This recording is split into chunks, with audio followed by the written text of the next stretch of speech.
to Why This Movie, a podcast about the movies we love and why we love them. So you'll probably notice that there's a bit of a hum in the background right now. So that's my air conditioner, and there's nothing I can do about it at this moment because it was over 100 degrees today up here in the greater Boston area. And even right now, it is 97 degrees Fahrenheit. It is so hot. There's a heat advisory for the rest of the night. And I'm just going to have to leave the air conditioning on because at this point, I value my life more than the crisp audio quality that you're usually used to. So I apologize, but not really. So today's guest is one of my best friends. His name is Jonathan Paula. He's a YouTube pioneer. He's a return guest.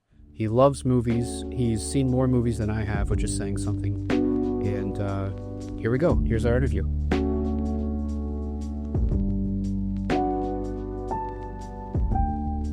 How are you staying cool? How are you beating the heat? Are we already recording? We're already in it? Yeah. Yes. This is important, though. I need a heads up for that. You always catch me off guard. I'm going to record on my end just in case. Okay. How am I beating the heat? Well, I'll tell you what, friend, and you'll be very surprised to hear this because our friendship is based on a lot of things, mutual hatred of former coworkers, but mostly and why we're here today, mutual love of movies. Yeah. So this will surprise you. I've been keeping cool this week by cracking open a book and doing some reading in front of my living room window. The sun's going down late this time of year, and I can just curl up on the couch with the open window, the box fan on, and I've been reading Blake Crouch's Recursion, which is a twisty, what's the word? I think it's called not a sci-fi thriller, a techno thriller about memory travel, time loops. I finished the whole thing in 4 nights. It was the first and only book I've read in at least 10 years. Yeah, I've never known you to crack open a book. No, I used to. When I was in school, and in high school, and I think maybe in college, I was still reading occasionally. But even then, it was maybe a couple books a year. But my wife was giving me grief, and I think my daughter had asked something along the lines of, why doesn't Daddy ever read? And my wife was like, oh, he never will. He'll never pick up a book again. And I was like, oh, yeah? Sounds just like your wife. So just out of spite, I picked up a book that night, and I was like, I'm going to read it right now. Because I own at least a modest collection of 15 to 20 books that I've bought for myself or my wife has bought for presents, and I just have literally never read any of them. And I thought this week, you know what? I'm going to. And it was a great decision, and I enjoyed the book quite a bit. You didn't even read Bruce Springsteen's autobiography, did you? And I have a signed copy. I met the man in person at Harvard Square some 7 or 8 years back. Got a photo with him, got the signed book, but I never did read it. I read I think I read the... It's probably my favorite book about the creative process. Because he's a really great writer. Yeah. And I did read some of it. I read maybe a chapter or two. I never ended up finishing it. And that's something I want to work on. That was one of my New Year's resolutions, is not just to start a book, but to actually finish it. So I'm happy to say this week, while I'm suffering through this 105-degree heat wave here in New Hampshire, I finished a fiction book. Well done, Jonathan. Thank you. It's the only reason I bring it up is just to receive praise and kudos from you and your audience. That is how you're beating the heat, so I want to hear about it. That's right. Absolutely. All right, so what movie are we talking about today? Well, we already talked about my number one all-time favorite movie, which is Back to the Future. And for this conversation, you asked me to find a movie that I love that maybe others have slept on, maybe underrated film. And the first movie that came to my thought, was The American President by director Rob Reiner, penned by Aaron Sorkin, starring Michael Douglas and Michael J. Fox and Martin Sheen and Annette Bening. Great film. Came out in 1995. It is a romantic comedy set in the West Wing around Washington, D.C. All the politicking, all the meet cutes, all rolled into one. I adore this film. Much has been said about Rob Reiner's infamous run of movies from what was it, Spinal Tap in the mid-'80s. Right. And then he just had a ridiculous run with The Princess Bride and Harry Met Sally, Stand By Me, Misery, A Few Good Men. Just an incredible run of movies. Then he came out with North. Yes. In 1994, which mostly everyone agrees is kind of terrible. And then The American President. Right. So my question to you is, does The American President count as part of his iconic run? Or is it sort of this weird detached coda that like sits apart from the rest of his very stellar mid-'80s to mid-'90s run? I've spent a lot of time thinking about this. Have you really? Yes, I have. I believe that we do count The American President as the bookend. Yes. I think because, so I'm going to count The American President as the end of that run, and I'm going to count This Is Spinal Tap as the beginning of that run, with two outliers, because right after This Is Spinal Tap, there was The Sure Thing, which I have not seen it yet. it wasn't like a flop really, but it wasn't at the quite pinnacle. The echelon of the other movies that we're talking about. Sure. So we kind of skip over The Sure Thing and skip over North. Yeah, you look at that string and it's unbelievable. I don't know if I've told you, I have a theory that he sold his soul to the devil. but it was a contract that only lasted 10 years. I think 11 years. You and I have had this discussion, and it's sort of eerie at how well it tracks because, yeah, if you take The Sure Thing and North as sort of these outliers, the other 8 films in that run, Yeah. Spinal Tap, Stand By Me, Princess Bride, Harry Met Sally, Misery, A Few Good Men, and The American President, 7 films. Mm-hmm. And The Ghost of Mississippi is okay, but let's exclude that. Yeah, we're not that. After that, like we have The Story of Us, Rumor Has It, The Bucket List, The Magic of Belle Isle, like just a bunch of like LBJ. It's just I'm trying to think of a less insulting or derivative way to describe it, but it's all like boomer drama, and it's just not good. It's not compelling, and you flipped a switch and went from someone who had It's like two different people. Yeah, he had an impeccable taste in casting, and he knew how to select the right people. He knew how to he doesn't have a particular mise en scène that like he carries to project that feels like, oh, this is a Rob Reiner composition. Yeah. This is a Rob Reiner script. Like Spinal Tap and American President, like couldn't be any more different. But they both have like that heart and the, I don't know, the passion that so much of his later projects don't. And it is so perplexing that the same man did all of those movies and then did Rumor Has It with Jennifer Aniston just like 8 years later or whatever. Like, what happened? Yeah, that's what I mean. You know the story, the devil and Robert Johnson. Yeah. With the guitar, right? Right. Mm-hmm. So I think something similar might have happened to Rob Reiner. He sold his soul to the devil, got 7 excellent movies out of it. And then the deal was, I don't know, but then after that, you have to make these movies that you'll be embarrassed by.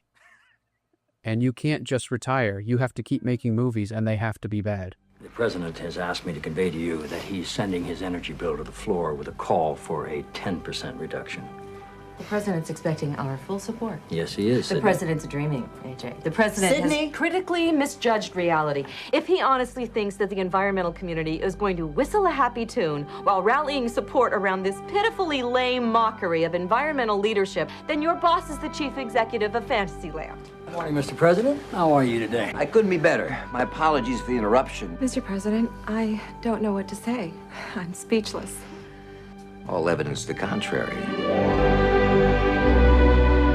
What would happen if I called Sydney Wade and asked her to be my date at the state dinner on Thursday evening?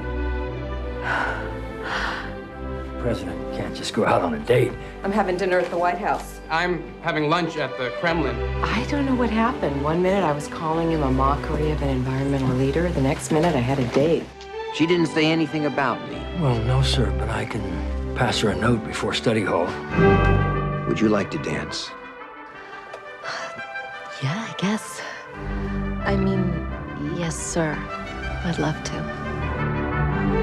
Never mind that she is the hired gun of an ultra-liberal political action committee. And never mind that his 12-year-old daughter is sleeping down the hall. Lucy, are you okay with this? My having dinner with a lady? Dad, It's cool. Just go for it. Never mind any of that, folks. My name is Bob Rumson, and I'm running for president. In the past 7 weeks, 59% of the country has begun to question your family values. This poll doesn't talk about my presidency. This poll talks about my life. I gotta nip this in the bud. This has catastrophe written all over it. Sydney, the man is the leader of the free world. He's brilliant, he's funny, he's an above-average dancer. Isn't it possible our standards are just a tad high?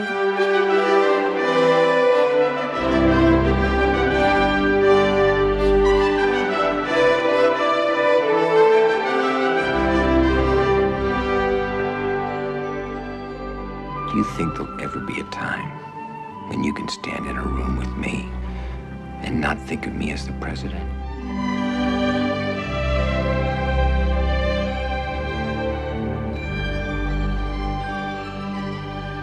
The release of The American President in 1995 came after a long string of hits from director Rob Reiner, beginning with This Is Spinal Tap and including movies like When Harry Met Sally, Misery, and A Few Good Men. With The American President, Reiner cast Michael Douglas as the commander-in-chief, a likable, clear-headed progressive whose wife has died and left him with a daughter. When he meets Annette Bening as the lobbyist hired by an environmental agency, he decides to ask her out. The first time he's hit on someone since his days as a civilian. Well, I should stop stalling. As you probably know, the French have elected themselves a new president, and we're having a formal state dinner at the White House, and I was wondering, and you're under no obligation law, but I thought it might be fun, and I was wondering if maybe you wanted to go with me, and, well, that's it. That's why I was calling.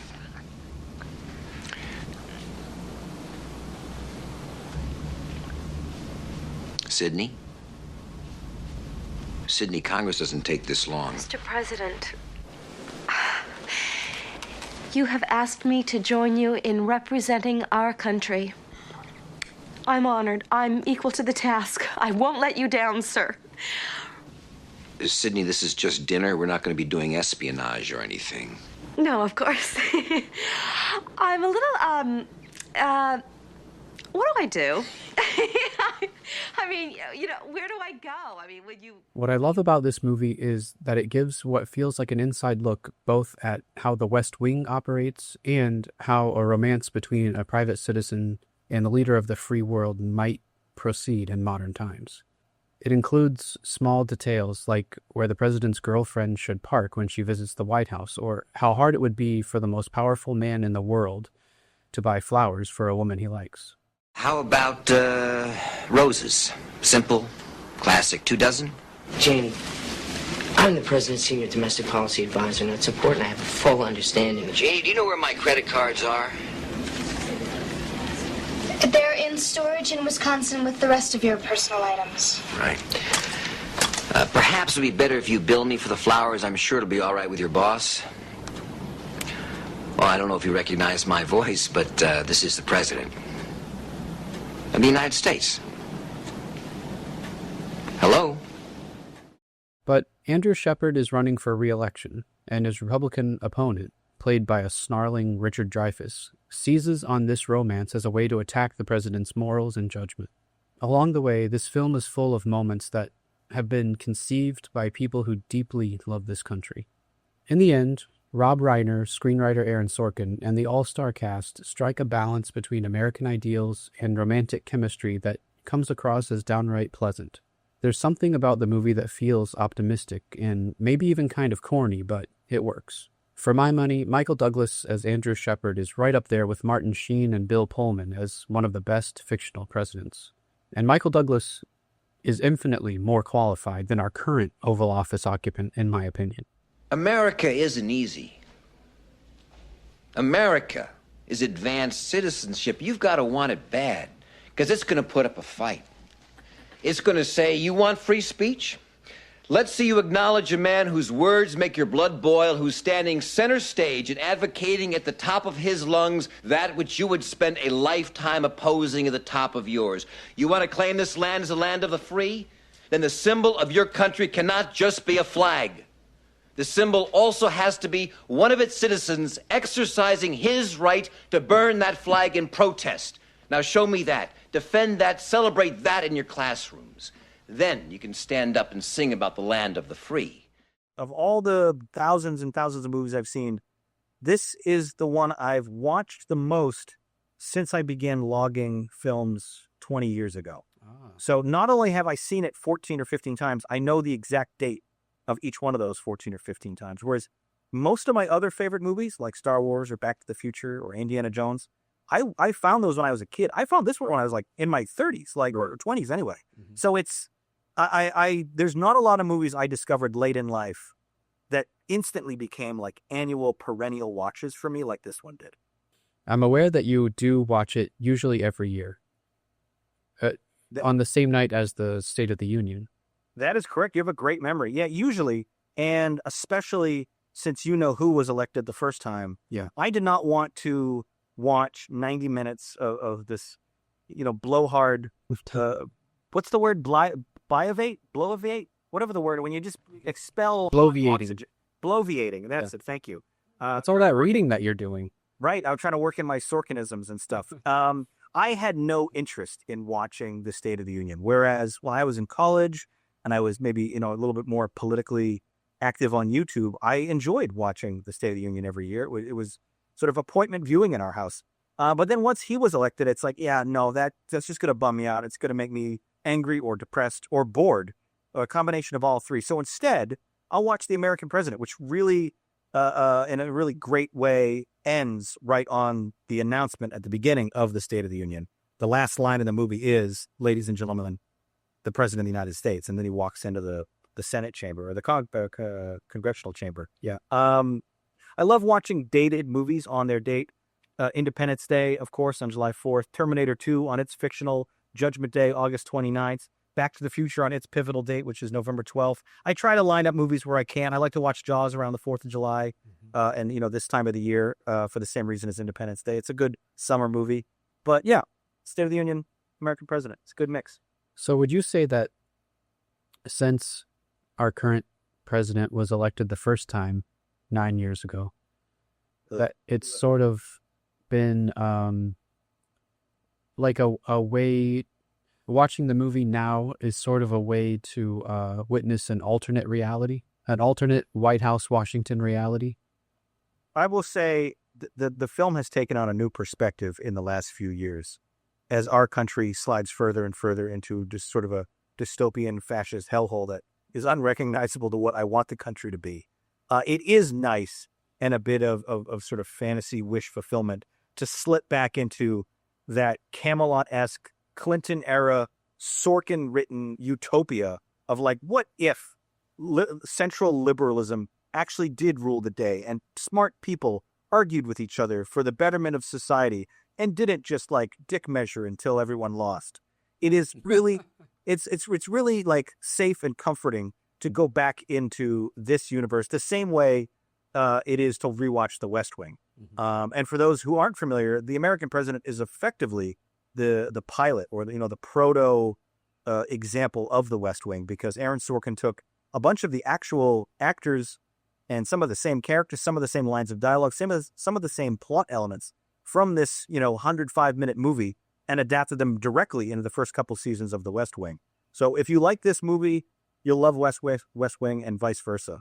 And for the same reason, right? If you watch The West Wing today, it's like, oh my gosh, this is so refreshing. Is this how smart people figure out problems together? Yeah. It is, but it's not how the real West Wing operates. Yeah, I think when The West Wing was airing, it was sort of seen as an alternate reality that people could escape to who didn't want to deal with George W. Bush. Yes. Absolutely. And now we think like how good we had it when we had George W. Bush. Comparatively speaking. It is a funny thing to say, but yes, that is true. So you touched on this, but the movie does kind of have like what I would say is a uniquely 90s optimistic feel. Were you aware of any of that because you would have turned 10, I guess, when this movie came out, right? 90 to 95? So I would have been, just a couple months shy of turning 10 years old. And I did not see the movie, though, until much, much later in my life. Right. But would I have been aware of, I don't know, just general U.S. politics? Maybe. I remember following the Ross Perot, H.W. Bush, Clinton election in 1992 in first grade. I think we had a mock election in class. Yeah, we did. Voted. And I remember that was kind of a big deal. And by 1996, which would have been when this movie came out, right, during the election cycle of that year, I was familiar with Bob Dole and Clinton, probably only because of the Treehouse of Horror episode of The Simpsons that came out around that same time. Like, I remember that was like my exposure to Bob Dole, was that he talked slow and he was old and he held a pencil because of his hand. Like, that's what I knew about him at the time, but I didn't really appreciate or understand the inner workings of functional government, or, you know, the politicking of getting votes on the Hill, or convincing, you know, McElmorny and McCluster and the guys they're talking about in this film. Like, I don't think I appreciated any of that. And every time I rewatch this film, I pick up a little bit more of the nuance and a little bit more of the detail, and how even though you only see like maybe 12 or 14 characters with any degree of intimacy, you get the sense that like every single person in Congress, Aaron Sorkin wrote down on a map and like figured out how many people are liberal in this fictional world, how many people are conservative, who are the ones that are actually going to go on Andrew Shepard's team. And like, I feel like there's a lot outside the edges you don't see on the movie that I got the sense that he probably wrote about just in like deep background or whatever. It's amazing to me how in the weeds it is. Like, yeah. That's a much quicker way of saying it, but yes. I mean, well, it very much in the weeds, mentioning specific Congress people that we never even see and don't have any dialogue, but somehow it still is very accessible. Right. And it's not like an independent, obscure movie or anything. I mean, it was a mainstream movie and it did very well. So what do you think? It won some Golden Globes and everything. Yeah. If it is so in the weeds, and if it's taking place in the small world of the West Wing of the White House, what do you think it is about it that makes the movie work? Because, I mean, there's the romantic comedy part of it, but that by itself, you can't really separate that from the rest of the bigger picture going on. Oh, certainly not. If this movie was just about like a widower, some widower in a high profile job, Michael Douglas in literally any other role he did in the 90s, right? He's an ad executive in New York, and he's got a 16-year-old kid or whatever, and he wants to start dating again, and he falls in love, and maybe it's not appropriate because of his position, and it causes a bit of a scandal. Like, it doesn't work. It works. This movie works because of the backdrop. Everything I love about it is related to the West Wing element of it all. The getting to see behind the curtain and taking long dolly shots through the executive mansion, up the stairs into his house. And I just love the entire backdrop of it. That being said, Annette Bening gives an incredible performance. She's so sweet and earnest and innocent in this role. And there's like a real vulnerability to both of them. There's a great moment right before they, what's the word? When they consummate their relationship, where President Andrew Shepard says to her, I want you to understand that the phrase "most powerful man in the world," that refers to my title only. Yeah. And like, you can see, this is a man that's like literally about to, you know, bed a woman in the Lincoln bedroom, and he's afraid of like how he'll perform and what that status means. And there's just something really cute and endearing about two adults falling in love when neither one of them are really ready for it or prepared for all of the fallout and navigating that space. But all of that being said, mostly it works because of Aaron Sorkin. He is the greatest screenwriter maybe of all time. Certainly like top 3 or 4 in my opinion. And he makes all of it sing. It's just pitter patter. Everyone has the absolute best comeback and the best thing to say right when they need to say it. I've heard Sorkin's writing described as, you know, when you get in an argument and then you can't think of something to say. And then later that night in the shower, you finally think, oh, that's what I should have said. Oh, yeah. Sorkin's movies are like, what if everyone did say what they meant to say exactly at the right time? They had the perfect comeback and the perfect timing. That's what everyone in Sorkin's world is well-spoken. They're lucid, they're erudite, and they're able to just espouse all of this brilliantly, perfectly, impeccably, without missing a syllable. And I kind of like that too. It's sort of adjacent to competency porn. It's just smart people doing things well. And I've always loved movies where smart people do things well. Star Trek is a great example. As a side note, I went on a date with somebody who was a server in New York for a while, and she waited on Aaron Sorkin once. She said the way he ordered his food was exactly like his character's talk. It was snappy, it was smart, it was rhythmic. He knew exactly what he wanted and the way he wanted it made. I thought that was nice to know. That I would love to encounter that myself. That is incredible, and I'm glad to hear that. And I have had moments thinking to myself where I'm in my own internal dialogue, like, first of all, am I rambling too much? Am I using too many big words? Is the audience following this train of thought? Should I dumb it down? Should I go slower? You did say bloviating earlier. Well, I screwed it up though too, which is part of what, I'd like to keep it real. But part of me also is consciously where, like, no, I shouldn't like deliberately slow down or dumb down my thought process, because I wish more people did speak like Aaron Sorkin, and I want to celebrate intellectualism and people that are well spoken. If you have a lexicon of 40,000 words, stretch it out. Like, let me see that, because we keep seeing headlines that something like 23% of America is literally illiterate, and that is not only frustrating and frightening, it's also disappointing, because, like, I want to live in a world where people do talk well. I want to look on my phone every day and find a new word that I didn't know before. And it's frustrating that, I don't talk to people that introduce me to new vocabulary very often, because it's like, most people stick to the same 2,000, 3,000 words. And whereas you watch a Sorkin script and it's like, what? What is that? What did he just say? What is that? I need to look it up. There's literally a line in The American President where, after he gives this soaring, raucous speech in the press room, it's kind of the emotional climax of the movie, all of his aides and his staff pop out of the room, and Michael J. Fox says, I think you got all the press corps looking up how to spell the word erudite. And it's such a great moment, because and I had to look up the word erudite, and now it's part of my language. I used it earlier. It's great. And I love that.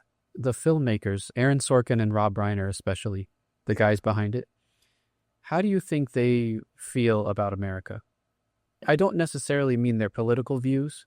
I mean more about, like, the ideals of America, because even from the beginning with the music, the opening sequence, and all those portraits of past presidents, there's like a very romanticized view of it. I guess I'm talking more about that. Yeah, I would say, and Rob Reiner's been no slouch for nationalism and Americanism and patriotism. He opens A Few Good Men with this awesome ROTC gun routine on the lawn of the Naval Academy. Right. And it has nothing to do with the plot. It's just we need something to put credits over. And it's such a meticulously photographed scene that's just like, yes, America is excellent. And I get the sense that both of these men, like you and I, love this country deeply and dearly, but are frustrated with the direction and the tenor of the discourse lately has just been not great. It's negative. It's toxic, and it's combative. And I hope we can go back to a world.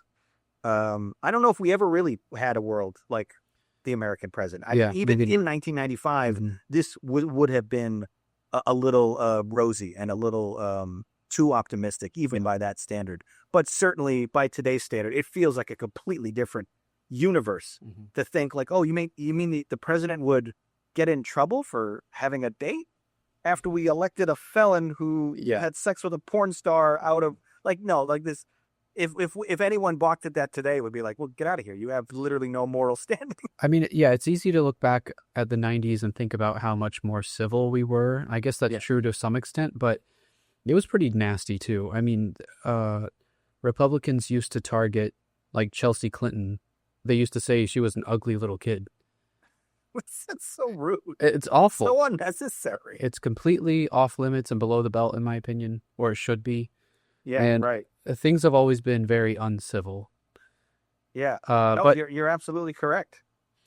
I think it's like this movie is optimistically done, and it's just kind of wishful thinking. Like you said, a lot of smart people who had different beliefs could still argue in a way that was intelligent and respectful as a way to try and reach some kind of compromise rather than like really getting in the mud and the muck. I think respectful is a great word to describe this movie. It doesn't just portray an intelligent and patient and compromisable, political arena. It also represents a respectful one. I mean, Richard Dreyfuss is, by all accounts, the antagonist in the film, but he's kind of in the background. He's just sort of a means to an end to move the story along. He's not much of an obstacle for anyone. But even that, we're meant to believe by the end of the movie that he's sort of roundly defeated by just well-spoken rhetoric. Right. And we don't know what happens to President Andrew Shepard in his re-election campaign. Did he beat Bob Rumson? We don't know. We can only assume that he made one good speech, so that's it. Like, did the polls swing in his favor? He was losing ground among most likely. That's what we're led to believe that's where it would have gone. And I love the idea that within this universe, someone just standing their ground and articulating their beliefs passionately and enthusiastically is enough to be like, you know what, he's right. Because these days, that's meaningless. It doesn't matter what you say or even what you do. It's just like, whose team do you play for and how tough do you look on a poster? And it's just the rhetoric-based arguments of the past are gone. And this movie, whenever I watch it, fortunately and thankfully, allows me to maybe for 105 minutes forget. Right. Like maybe we never had that world exactly. Yeah, I don't know. Yeah, exactly. But it's aspirational. Right. Yeah. So what does it say to you that in the past 7 weeks, 59% of this country has begun to question your family values? The president doesn't answer to you, Louis. Oh, yes, he does, AJ. I'm a citizen. This is my president. And in this country, it is not only permissible to question our leaders, it's our responsibility. But you already know that, don't you, Mr. President? Because you have a deeper love of this country than any man I've ever known. And I want to know what it says to you that in the past 7 weeks, 59% of Americans have begun to question your patriotism. Look, if people want to listen to... They don't have a choice! Bob Rumson is the only one doing the talking. People want leadership, Mr. President. In the absence of genuine leadership, they'll listen to anyone who steps up to the microphone. They want leadership. They're so thirsty for it, they'll crawl through the desert toward a mirage, and when they discover there's no water, they'll drink the sand. All right, so let me ask you this. Sure. This movie does kind of deal with optimism as its currency, and there's a decency to it. Is there anything, as we some say we're at the precipice of World War III, is there anything that you feel optimistic about in the sense of the nation we live in, the world we live in? Or is hope for losers, as Richard Dreyfuss would say? That's a good quote. I am a hopelessly optimistic person. I think life would be a great deal more depressing if not. And it is, unfortunately, for a lot of people. For me, though, I think, there's a great quote, I think it was MLK, the arc of history is long and it bends towards justice. So I firmly believe that all of the trials, tribulations, and, fascism is momentary. And it might be a long moment, but I believe it's momentary.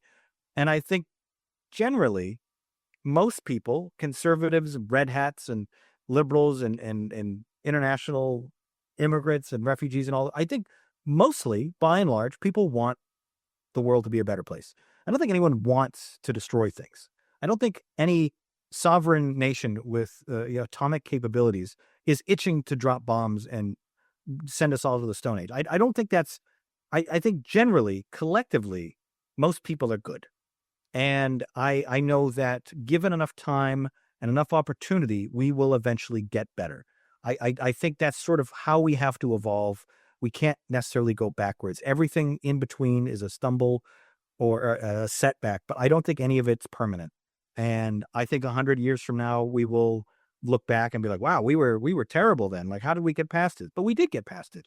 And I think consistently when faced with insurmountable odds or trying times, the Civil War, the Dust Bowl, civil rights, like we always come out ahead and we always come out better. And I think, again, America and indeed the world will, at some point, hopefully soon, hopefully in our lifetime, be a much better place for everybody. I have to believe that, because if not, what the hell are we doing? Just sort of whittling our time and wasting our life, grasping onto some nostalgic memory that doesn't exist anymore. Yeah, that's my very long answer.